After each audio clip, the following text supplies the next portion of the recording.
Hey everyone, welcome back to the channel. Today we're diving into a massive topic that's been all over the headlines lately. President Donald Trump's sweeping tariffs, the end of the de minimis exemption, and how it's sending shockwaves through global trade, small businesses, and your wallet. This is a big one, folks, and it's hitting closer to home than you might think, whether you're in the US, Canada, or halfway across the globe. Picture this. You're scrolling through your favorite online store, maybe looking for a new pair of sneakers or some cool gadgets, and you notice prices are creeping up. Or maybe you're a small business owner who ships products across borders, and suddenly you're hit with a massive new cost you didn't see coming. That's the reality we're facing right now, thanks to a series of executive orders signed by President Trump in 2025. These moves are reshaping how goods move around the world. And trust me, it's not just some abstract policy debate. It's going to affect what you pay at the store, what's available on shelves, and even how small businesses survive. So grab a coffee, get comfy, and let's break this down together. We're going to cover what these tariffs are, why they're happening, how they're disrupting global supply chains, and most importantly, what it all means for you. Whether you're a consumer, a business owner, or just someone trying to make sense of this chaotic world. This is part one of a three-part series, and we're going to take our time to unpack this properly. By the end of this video, you'll have a clear picture of how these changes are hitting North America, especially the US and Canada, and why Canada's response might just be a game changer. All right, let's start with the basics. If you've never heard of the de minimis exemption before, don't worry, you're not alone. It's one of those technical terms that sounds super boring, but actually matters a ton.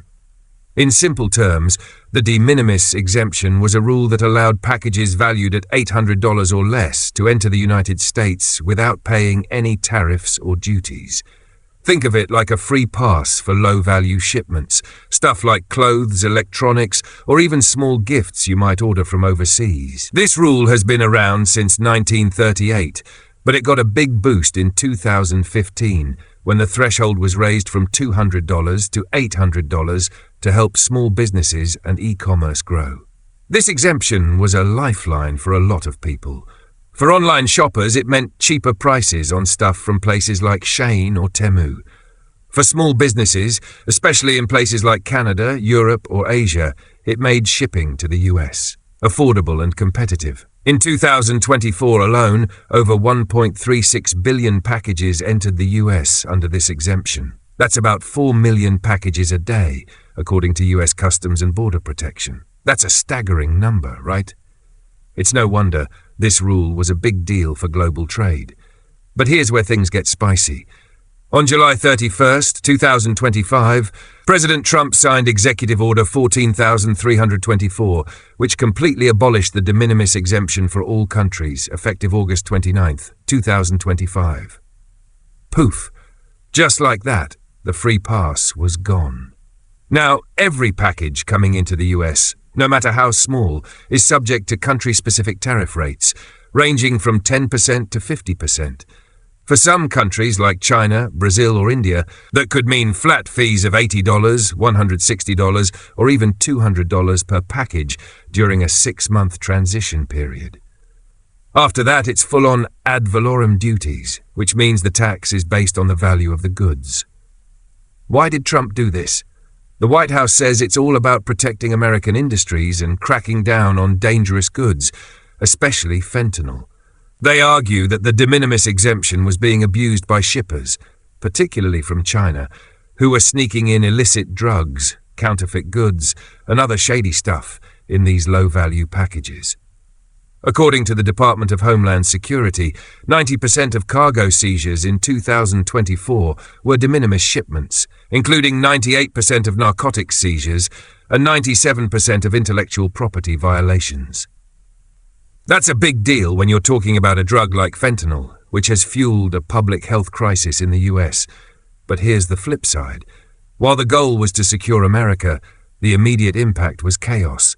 The second this executive order took effect, postal services around the world hit the brakes. Australia, India, New Zealand, the UK, and much of Europe straight up suspended shipments to the US because they couldn't figure out how to comply with the new rules overnight. Major couriers like DHL followed suit, saying they needed clarity before they could keep sending parcels. Imagine being a small business owner in, say, Australia, and suddenly you can't ship your handmade jewellery to your biggest market because the fees are a mystery. Or picture yourself as an American shopper, waiting for that package from overseas that's now stuck in limbo. That's the reality we're dealing with. Now let's talk about who's getting hit the hardest: small businesses and everyday consumers. If you're running a small business, especially one that relies on cross-border trade, this is a gut punch. Take Canada, for example, America's closest trading partner. Millions of parcels cross the US-Canada border every year, and small businesses in Canada have built their entire models around easy access to the American market.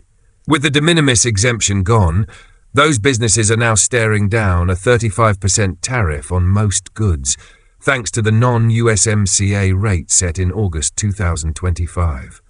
I came across a quote from a Canadian small business owner that really stuck with me.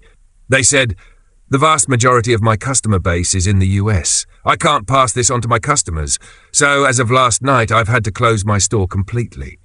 That's heartbreaking, right?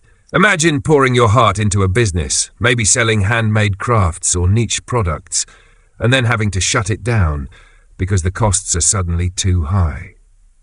That's not just a number on a spreadsheet, that's someone's livelihood. And it's not just Canadian businesses feeling the squeeze. In the US, small shops that rely on imported goods are in trouble too. Think about your local boutique that stocks unique clothes from Europe or Asia, or that online store you love for affordable tech gadgets. Without the de minimis exemption, they're facing higher costs to bring in inventory, and they've got two choices: raise prices or close their doors. Either way, it's bad news for consumers. Analysts estimate these tariffs could add up to $13 billion in extra costs for American households. That's not pocket change. That's real money coming out of your budget for things like groceries, clothes, or holiday gifts. Let's break down what those costs look like. Say you're buying a $50 dress from a Canadian seller. Under the old rules, it would have sailed through duty-free.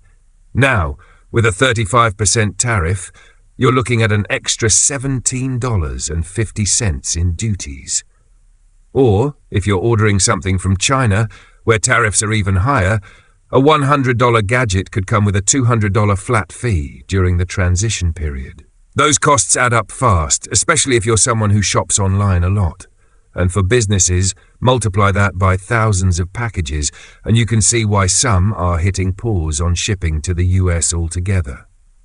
Now, here's where Canada comes in and really steals the show. While other countries were throwing their hands up and suspending shipments, Canada took a different approach. Canada Post didn't just roll over, they came up with a plan to keep goods flowing. Instead of halting service, they introduced a system to collect the new US duties and pass them on to US customs. That means Canadian businesses can still ship to the US, even with the new tariffs, without the total shutdown we're seeing from places like Australia or Europe. Why does this matter? Because it shows Canada's ability to adapt under pressure. While countries like the UK and Germany are still scrambling to build new systems, Canada's already got one in place. This isn't just about keeping packages moving, it's about preserving market share in the US, which is Canada's biggest export destination. Prime Minister Mark Carney has been vocal about this, saying Canada will only sign agreements that serve its interests. And you can see that philosophy at work here. By keeping the postal link open, Canada's making sure its businesses aren't locked out of the American market, unlike competitors in Europe and Asia. This move is a big deal for small businesses in Canada. Imagine you're a Canadian seller who makes custom phone cases or artisanal soaps. The US is probably your biggest market, and suddenly you're facing a 35% tariff.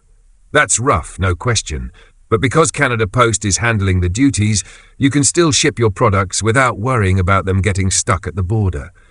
It's not perfect, and it's definitely more expensive, But it's a lifeline that keeps your business alive while others are forced to hit pause. So what's the bigger picture here? Trump's tariffs were meant to protect American industries and block dangerous goods like fentanyl, but the immediate impact has been disruption. American consumers are facing higher prices, small businesses are struggling, and global supply chains are in disarray. The White House says this is about national security and economic strength, but critics argue it's backfiring. Instead of securing America, it's creating delays, confusion, and higher costs at home. Canada, on the other hand, is showing what pragmatism looks like. By keeping its postal service running and adapting to the new rules, Canada's not just surviving, it's positioning itself as a stable partner in a chaotic world. This isn't about Canada winning and the US losing, it's about how different approaches to the same problem can lead to wildly different outcomes.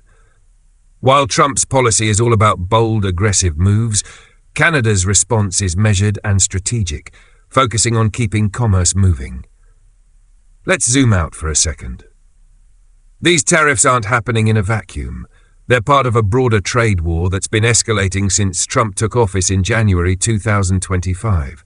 He's slapped tariffs on everything from Canadian lumber to Indian diamonds to Brazilian beef, and the ripple effects are hitting industries and households worldwide.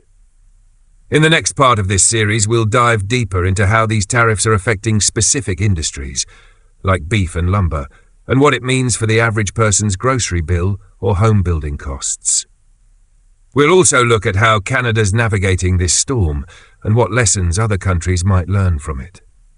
We're zooming in on two industries getting hit hard by Trump's tariffs: beef and softwood lumber. These aren't just abstract trade goods.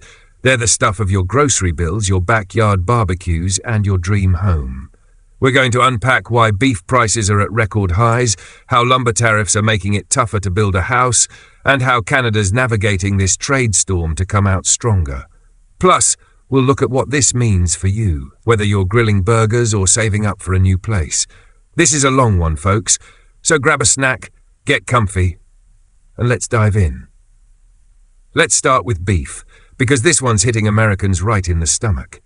If you've been to the grocery store lately, you've probably noticed something painful. Beef prices are through the roof. According to the Bureau of Labor Statistics, ground beef hit an average of $13.49 per kilogram in June 2025. That's about $6.12 per pound, up nearly 12% from a year ago. Just a few months back, you could grab a pound of ground beef for $4.99. Now, you're lucky if it's under $7.99. That's not just inflation. That's a direct result of Trump's trade policies.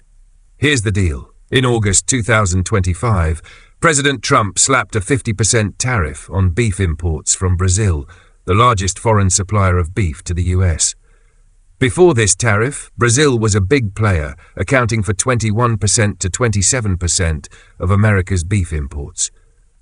In 2024, the US imported 229,000 tons of Brazilian beef, and in the first half of 2025 alone, that number was already at 181,000 tons, worth nearly $1 billion. But with a 50% tariff, that flow has slowed to a trickle. By July 2025, imports from Brazil dropped to less than 10,000 tons, a jaw-dropping 80% collapse in just 3 months. Why does this matter? Because the US was already struggling to keep up with beef demand. Domestic herd sizes are at their lowest since 1961, thanks to years of drought and skyrocketing feed costs. Brazilian beef was filling that gap, especially for grinding beef, the kind used in burgers, tacos, and meatloaf.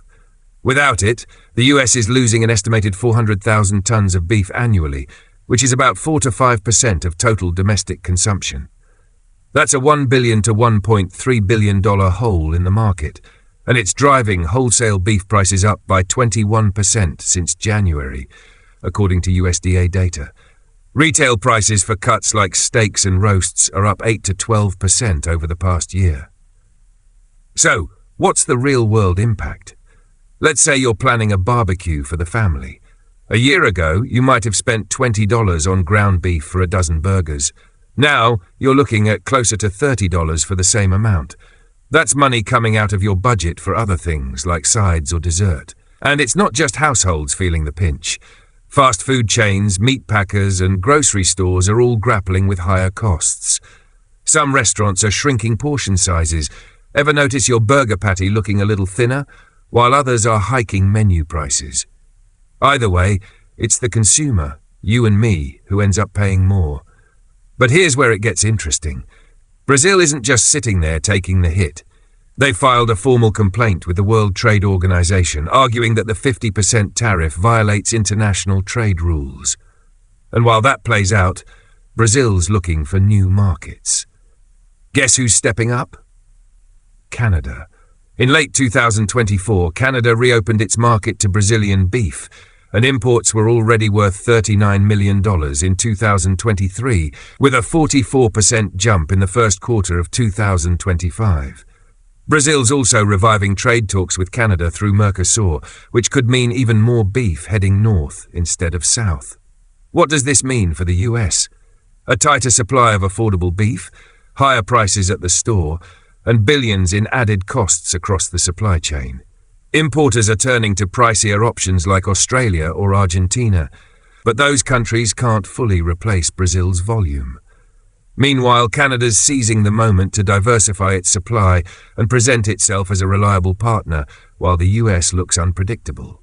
It's a classic case of one country's loss being another's gain, and Canada's playing it smart.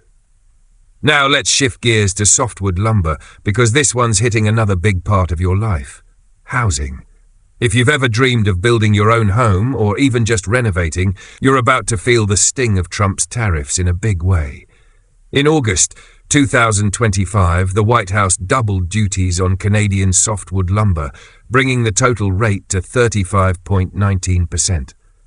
According to the Ontario Forest Industries Association, this adds about $6,000 to the cost of building a single-family home in the US.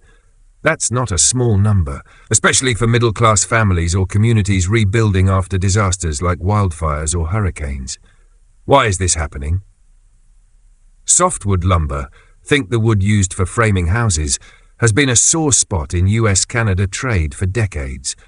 Canada supplies about a third of the US's softwood lumber, and American producers have long argued that Canadian lumber is unfairly subsidized, giving it an edge in the market.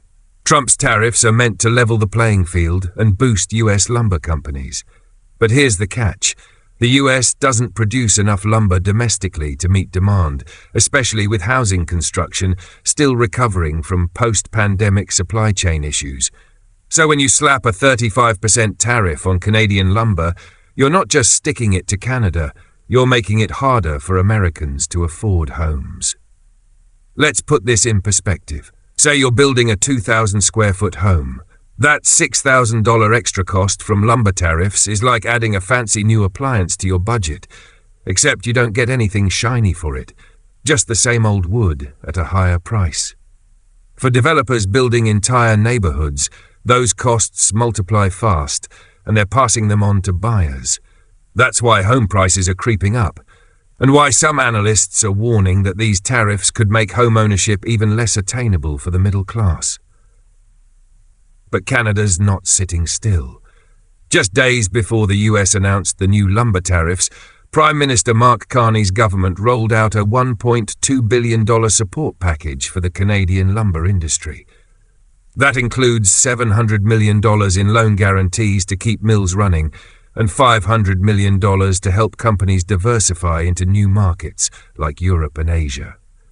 This is Canada saying, we're not going to let these tariffs cripple us. By investing in its industry and looking for new buyers, Canada's making sure it stays competitive, even as the US tries to squeeze it out. Let's take a step back and look at what Canada's doing here, because it's honestly kind of impressive. While Trump's tariffs are causing chaos, higher prices, supply chain disruptions, and suspended shipments, Canada's playing a different game. Instead of retaliating with tit-for-tat tariffs or shutting down trade, Canada's focusing on stability and adaptability. Whether it's keeping postal services running to collect US duties, reopening its market to Brazilian beef, or propping up its lumber industry, Canada's showing the world it can roll with the punches. Prime Minister Mark Carney has been clear about this strategy. Canada will only sign deals that serve its interests, but it's not about burning bridges. It's about building new ones. By keeping goods flowing to the US despite the tariffs, Canada's preserving its market share in its biggest export destination. By welcoming Brazilian beef, it's diversifying its supply chain and reducing reliance on any one market. And by investing in its lumber industry, it's making sure its mills stay open and its workers keep their jobs, even as the US tries to push it out. This approach isn't just about economics. It's about positioning Canada as a reliable partner in a world where the US is looking more unpredictable. Countries like Brazil, India, and even European nations are taking note. While the US is slamming doors with tariffs, Canada's opening them, saying, "Hey, we're still open for business." That's a powerful message, and it's why Canada's coming out of this trade war looking like a steady hand in a stormy sea. So, how does all this affect you? If you're in the US, get ready for higher prices on everything from burgers to building materials. That weekly grocery run is going to cost more, especially for beef-heavy meals like steak or meatloaf. If you're planning to build or renovate a home, brace yourself for an extra $6,000 or more in costs, thanks to those lumber tariffs. And if you're a small business owner, whether you're selling online or running a local shop, you're likely dealing with higher costs for imported goods or lost sales if you rely on exporting to the US. If you're in Canada, it's a mixed bag. Small businesses are facing higher costs to ship to the US, but Canada Post's new system means you can still reach your customers. The beef and lumber industries are getting a boost from government support, which could mean more jobs and opportunities in those sectors. And if you're a consumer, you might see more affordable beef options as Canada ramps up imports from Brazil. Globally, this is a wake-up call. Trump's tariffs are reshaping trade flows, and countries are having to adapt fast. Canada's showing one way to do it, by staying pragmatic, keeping markets open, and investing in resilience. But the US is paying a price for its protectionism, and it's hitting American families and businesses the hardest. We're wrapping things up with a look at two more pieces of this trade puzzle: the diamond industry and Canadian softwood lumber, plus a detour into the Alaska summit between Trump and Putin and what it means for global security. We'll tie it all together to see how Trump's tariff policies are reshaping the American marketplace, how Canada's holding its ground, and what this all means for you. Whether you're buying an engagement ring, building a house, or just trying to keep up with the news. This is a big one, so grab a drink, get comfy, and let's dive in. Let's kick things off with diamonds, because this one's hitting a little closer to your heart, literally. If you're thinking about popping the question or just treating yourself to some bling, Trump's tariffs are about to make that a lot more expensive. In August 2025, the White House slapped a 50% tariff on Indian goods, including most of the diamonds entering the US. Why India? Because it's the global hub for diamond cutting and polishing. About 90% of the world's diamonds are processed there, according to the Gem and Jewelry Export Promotion Council. Before these tariffs, a 10% duty on Indian diamonds was manageable. Suppliers and customers could split the cost, and prices stayed reasonable. But at 50%, the math doesn't work anymore. The White House says this is about pressuring India over its purchases of Russian oil, but the real impact is landing in places like New York's Diamond District. Jewelers are sounding the alarm. They can't absorb a 50% hit, so retail prices are set to spike, especially heading into the holiday season when jewelry sales usually peak. And it's not just diamonds. Gold prices are already at record highs, roughly double what they were a few years ago. Combine that with these tariffs, and engagement rings are becoming a luxury fewer Americans can afford. Let's break it down. Say you're eyeing a $5,000 diamond ring. With a 50% tariff, that's an extra $2,500 in duties, pushing the price to $7,500 or more. For many, that's a budget breaker. Some buyers are even thinking about traveling overseas to buy jewelry where tariffs don't apply. But let's be real, that's not an option for most people. The result? a squeeze on an industry already disrupted by lab-grown diamonds, which are gaining market share. In New York, jewelers are bracing for slower sales, and consumers are left with sticker shock just when they're planning big moments like proposals or anniversaries. This isn't just about luxury, though. The diamond trade employs thousands of people, from cutters in India to retailers in the US. Higher tariffs mean thinner margins, fewer jobs, and less money circulating in the economy. And it's another example of Trump's tariffs hitting American consumers harder than the foreign markets they're meant to target. While India scrambles to negotiate, American households are the ones feeling the immediate pain. We touched on softwood lumber in part 2, but let's dive deeper because this issue is a perfect example of how Trump's tariffs are reshaping everyday life. In August 2025, the US doubled duties on Canadian softwood lumber to 35.19%. According to the Ontario Forest Industries Association, this adds about $6,000 to the cost of building a single-family home in the US. That's a big deal for anyone trying to buy or build a home, especially middle-class families or communities recovering from disasters like wildfires or hurricanes. Why lumber?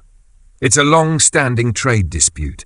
The US says Canadian lumber is unfairly subsidized, giving it an edge over American producers. Trump's tariffs are meant to protect US lumber companies, but there's a problem. The US doesn't produce enough lumber to meet its own demand. Canada supplies about a third of America's softwood lumber, and with housing construction already strained by supply chain issues, these tariffs are making things worse.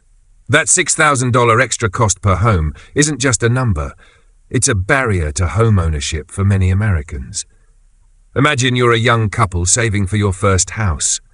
You've already got rising interest rates and inflation to deal with, and now lumber tariffs are pushing construction costs even higher. Developers aren't eating those costs, they're passing them on to buyers, which means higher home prices or fewer homes being built.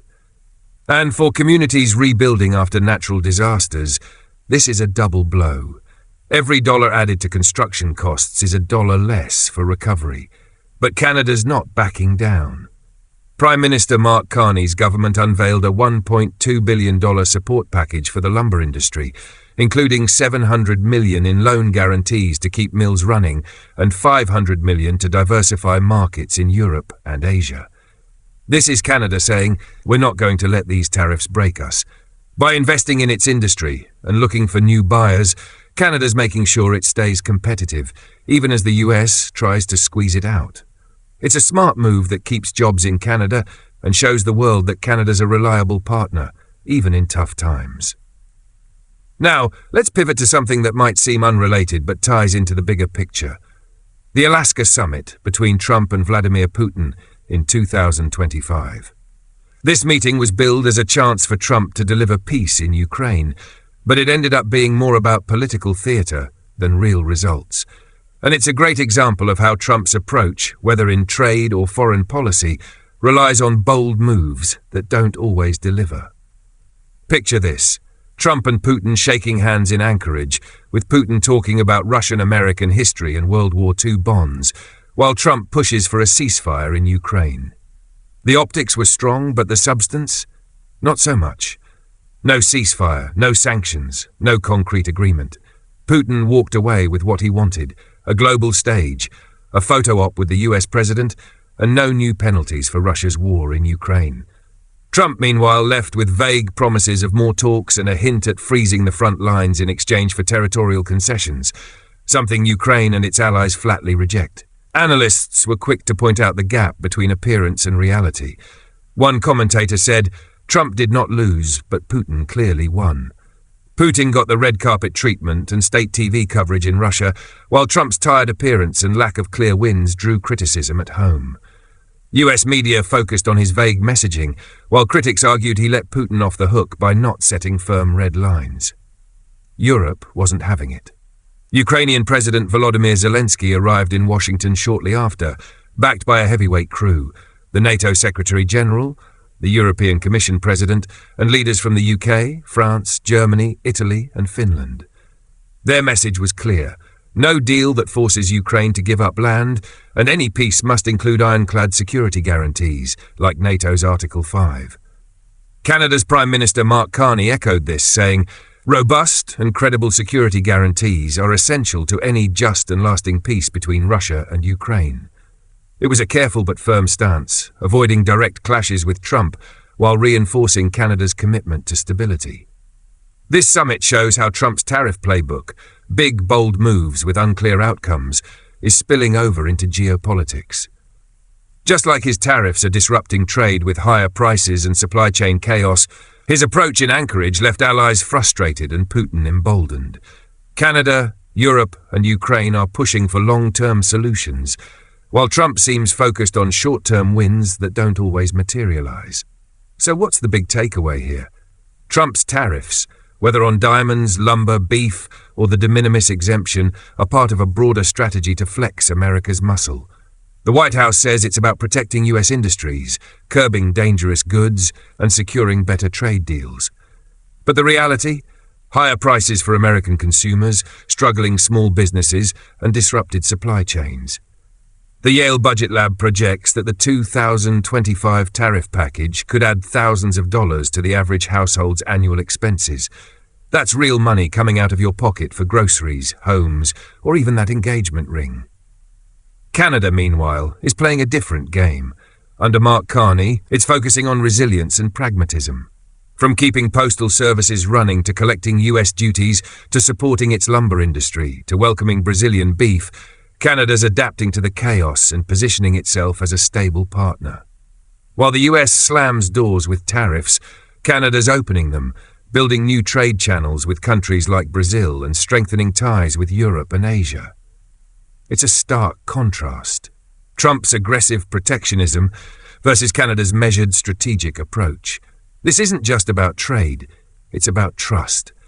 The Alaska summit showed how Trump's go big or go home style can leave allies like Ukraine and Europe feeling uneasy. Canada's response, both in trade and geopolitics, is about building reliability. By keeping goods flowing and supporting Ukraine's call for security guarantees, Canada's proving it can be a counterweight to the US's unpredictability. What does this mean for you? If you're in the US, get ready for tighter budgets. That diamond ring might cost 50% more. Your new home could come with a $6,000 price hike and your grocery bill is climbing thanks to beef tariffs. If you're a small business owner, you're navigating higher costs or lost markets. In Canada, it's a bit brighter. Businesses have a lifeline through government support and open trade channels, but costs are still up. Globally, countries are rethinking their reliance on the US market, and Canada's stepping up as a dependable alternative. As we wrap up this series, let's zoom out. Trump's tariffs were meant to strengthen America, but they're leaving American families and businesses paying more. Canada, on the other hand, is turning crisis into opportunity, showing the world what resilience looks like. The Alaska summit reminds us that these trade moves aren't happening in a vacuum. They're tied to bigger questions about global security, alliances, and trust. So, what can you do? Stay informed, for one. These policies are hitting your wallet, whether you're shopping for groceries, building a home, or planning a big purchase. If you're a small business owner, look into diversifying your markets. Canada's doing it, and you can too. And keep an eye on how these trade wars play out, because they're reshaping the global economy in ways we'll feel for years. Thanks for sticking. If you found this helpful, give this video a thumbs up, share it with your friends, and drop a comment below. Have you noticed higher prices at the store? Are you a business owner dealing with these tariffs? And what do you think of Canada's approach versus Trump's? Let me know. And if you want more deep dives like this, tell me what topics you want to see next. Don't forget to subscribe and hit the bell so you never miss a video. Until next time, stay curious and I'll see you in the next one.